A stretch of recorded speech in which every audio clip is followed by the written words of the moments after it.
So I've been warning you that the grocery store would eventually just stop selling us food. So I'll get to that in a minute. So the other day, we went to Dollar General. As a side note, this all is going to tie together at the end of the video. You'll see where I'm going with this. We went to Dollar General to get some cat food. And now they have these jars of cat food, or cans of cat food, for like 50 cents a can. When we got the cat, she showed up. She was a stray. She was starving to death, and we fixed her ear mites. We got her ear infection taken care of. We fed her, and now she's back to being a healthy cat. And hopefully one day we'll be able to get her in the house before it gets too cold this winter. We bring her in short periods of time during the day, but she wants right out. So she eats the 9 Lives dry food really well, but after a while she stopped eating that canned food. And I would imagine it's pretty gross, actually. I mean, it's 50 cents and it's just this plop of garbage. So I was spending 50 cents a can for cat food that she wasn't eating, so it was just a waste of money. So one day I decided, I got up in the morning and I was just out of food and she wasn't eating it, and so I gave her one of our jars of, not the whole jar, just, you know, a couple spoonfuls. Boy, she loved that, ate it right up. Well, of course I felt guilty that I just gave her our food. Now we have about 300 jars of food, and each jar is about a meal's worth of food for Carolyn and me. So I eat half, she eats half.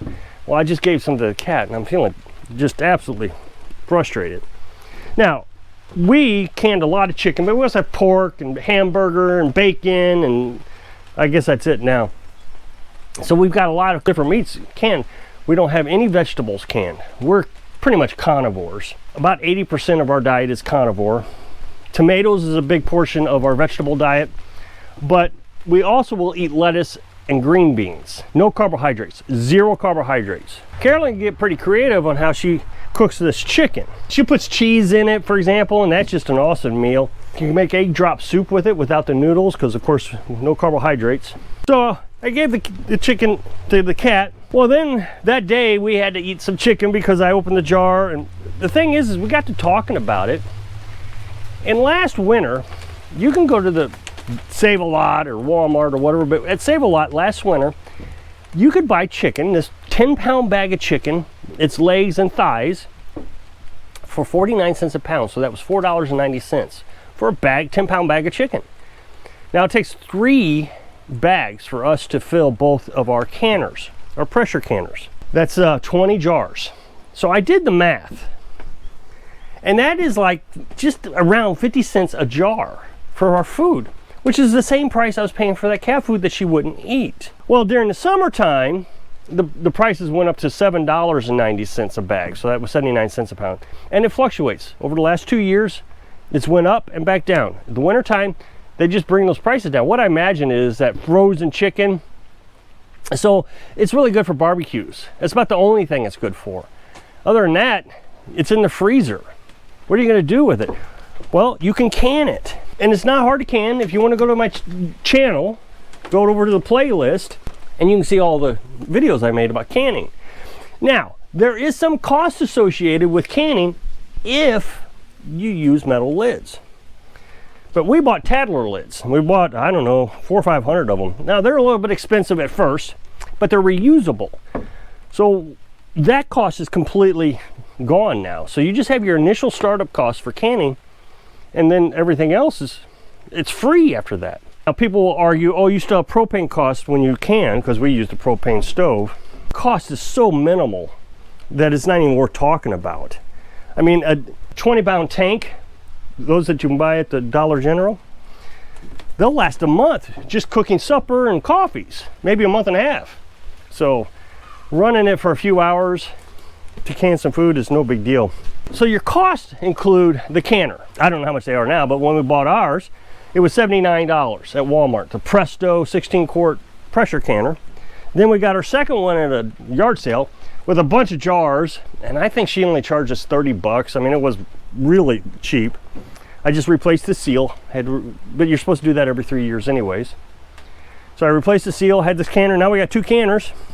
And the jars are pretty expensive, but if you go to yard sales, you can pick up jars all the time. So now we've really cut the cost down, and the jars are reusable.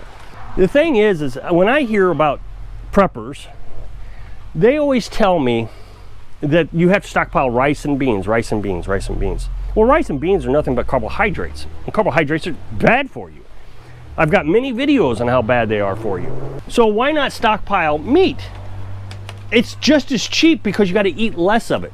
Eating protein, you have to consume less pounds of food to get the same amount of energy out of it. And it's healthier for you than carbohydrates. If you're going to stockpile something that you can get some benefit out of it. Also, it's reproducible. We butcher our own chickens. We incubate them in the springtime, butcher them in the summer. We just finished up their last 10 incubated chickens for this year. Next year we got Brahmas. They're going to be much bigger than what we had last year. So now you can reproduce. And then of course all you got to do is raise your own sunflower seeds so they can get their protein. You give them a handful of sunflower seeds. Carolyn sprouts them in a tray so she can turn a 50-pound bag of sunflower seeds into 250-pound. Now everything's becoming very cheap. You're growing your own sunflowers, and then they can eat the weeds around the yard for the rest of their diet. This is self-sustaining versus rice, where it's kind of a one-shot deal. You're not going to get a lot to sustain you. Now people argue, well, it's better than nothing. In my mind, not really, no. I mean, if there's SHTF, I'd much rather have a stockpile of meat than a stockpile of rice and beans. You're just not going to be able to last very long on them. So my point is I don't see a lot of people canning. Now, I have been called a wussy before for canning, except without the W, and replace it with a P in the comment section. That there are more manly ways of doing things than canning. That's a woman's job. Well, that's just ridiculous. I know my audience is primarily male, but this is a very effective way to save cost, to have plenty of food, good nutritional food. So now I'm down to, what are we going to do about cat food? I know this is ridiculous, but I'm just going to, now that we have figured this out, that we're going to buy that bagged chicken every time we go shopping. We got plenty of jars, and we can not only feed the cat the chicken, but we can have our chicken salads and just everything we do with chicken. We'll open up the chicken more often because now the cat wants some. And it's going to be so much cheaper to buy the chicken than it is the cat food. It'll cut down on the dry food, and if something does go wrong, we can still keep the cat. Now, I've talked about the past that if I have to, I'll also trap raccoons and possums around here. I can trap them, and then I can butcher them and feed that to the chickens and the cat. So there's all kinds of options that makes you more self-sustaining. If you're feeding the chickens possums, that way you don't have to eat the possum. I don't know if I'd actually want to eat a possum. I know people will say you can, but I would prefer to give it to the chicken, and then the chicken feed me eggs. But you can't go to the store anymore and find food at a reasonable cost. We all know this. And so when I said the stores refuse to sell us food, they're really refusing to sell us food.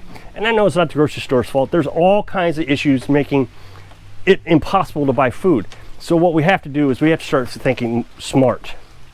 When you go to the grocery store, don't go to the grocery store with a list, because now you have things that you have to buy. If you have on your list, I got to buy steak, you got to buy the steak. Well, the steak is like $20 a pound.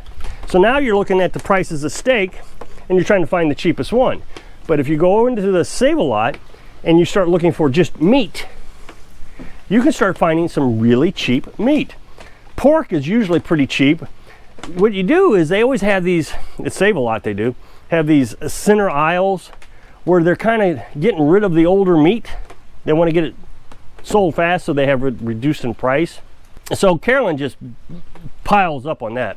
And we usually get about, $150 worth of meat every time we go. And that's all we get. We don't really get much else. Of course, we get the tomatoes and the tomato sauce so we can flavor our stuff, but nothing with carbohydrates. The basket is pretty full with just meat, but we only got the stuff that's on sale. Well, now we've been really thinking about this chicken thing and how much, we never really broke down the cost of what a jar of chicken cost us.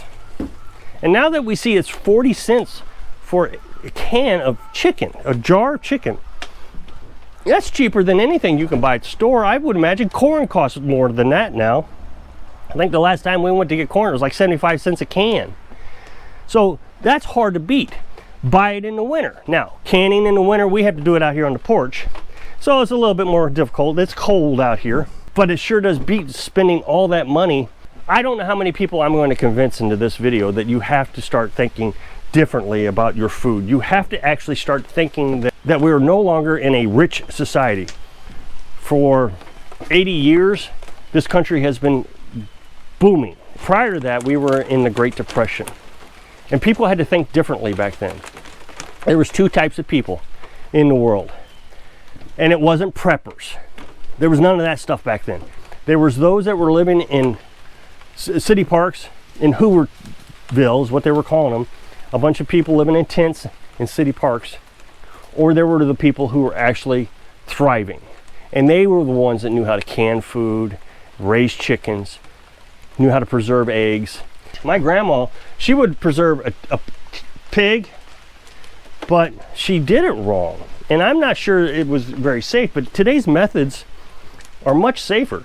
She would fill this up with pork and then pour the lard over it, and then the hot lard, and then put the lid on it, and it would seal. In the Depression, they had the glass Tadler lids, but they weren't called Tadler. They had glass lids with the seal, so they could use those. But then they, back into the 70s, when things went south again, they started using metal lids. And metal lids are expensive. Once you start using metal lids, canning does not become cost effective. Now, people will say you can reuse metal lids. That's up to you. I don't trust it. I trust Tadler lids. Tadler lids, I've never had a problem with. As long as you put the ring on correctly, never had a problem. I did some experimenting the other day, and I decided that the method that the instructions tell you how to use Tadler lids. Now, you can buy Tadler, T-A-L-L-E-R, on Amazon, or you can go to their webpage. The last time I bought them, Amazon sold the set, the rings and the lids, cheaper than Tadler did. But if you just want to buy the rings, because you got to replace those every 10 years or so, going to Tadler.com or whatever it is actually cheaper. But I really think that everybody who's watching these videos needs to start thinking about how they're going to become self-sustaining, because you will either be in Hooverville or you will be doing very well, living self-sustainingly. The Depression lasted 10 years. So if you think your stockpile is going to last 10 years, I would really reconsider what you're doing. I don't see preppers teaching us how to raise chickens. The preppers do not teach us how to can. So if you'll click this up next box, it'll take you to a video where I was talking about them making cash illegal. So I hope I can inspire you to seriously consider canning your own food so you can live your dreams. Thanks for watching.